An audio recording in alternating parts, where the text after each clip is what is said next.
초중고교생 교육 투자를 위해 지금은 세금의 일정 비율만큼을 지방교육청에 나눠주게 돼 있는데요. 아이들 수는 줄어가는데 일정 비율로 세금을 떼가는 건 불합리하다는 주장과 이제 교육 여건이 좋아질 만한데 투자를 줄여서는 안 된다는 반론이 서로 팽팽합니다. 보도에 권남기 기자입니다. 태블릿 PC 한 대를 공짜로 주거나 한 명당 수십만 원씩 나눠주기도 합니다. 매년 중학교 신입생을 대상으로 지원하고 연차적으로 확대할 계획입니다.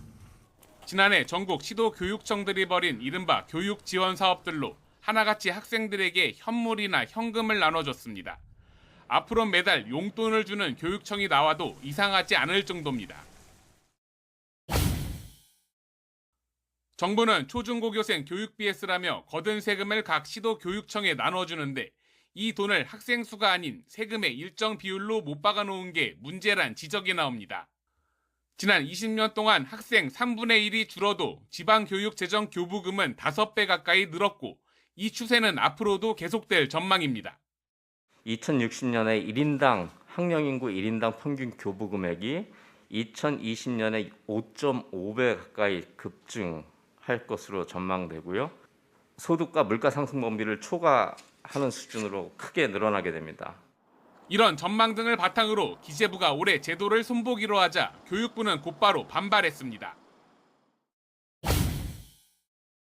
5년짜리 정부 재정 전망에서도 10조 원 오차가 난 적이 있다며 2060년까지의 교부금 예측을 신뢰하긴 어렵다는 겁니다. 또 신도시에 새로 학교를 짓거나 선생님과 학급 수는 늘어나는 등 돈 쓸 곳은 여전히 많다고 강조합니다. 특히 현실의 교육 재정은 학급 수에 따라 좌우되며 단순히 학생 수로 교부금이 많다 적다를 논하는 건 틀린 계산법이라고 반박합니다. 재정의 지출 단위는 학급입니다. 근데 이제 학생 수가 줄면 재정도 줄이는 방법은 간단합니다. 전국에 있는 학교를 학생 수 대비를 학교를 다 통폐합해 버리면 됩니다. 국가 재정과 교육 환경이 함께 나아질 수 있는 해법을 찾기 위한 정부 부처 사이의 논리 싸움은 갈수록 치열해질 전망입니다. YTN 권남기입니다.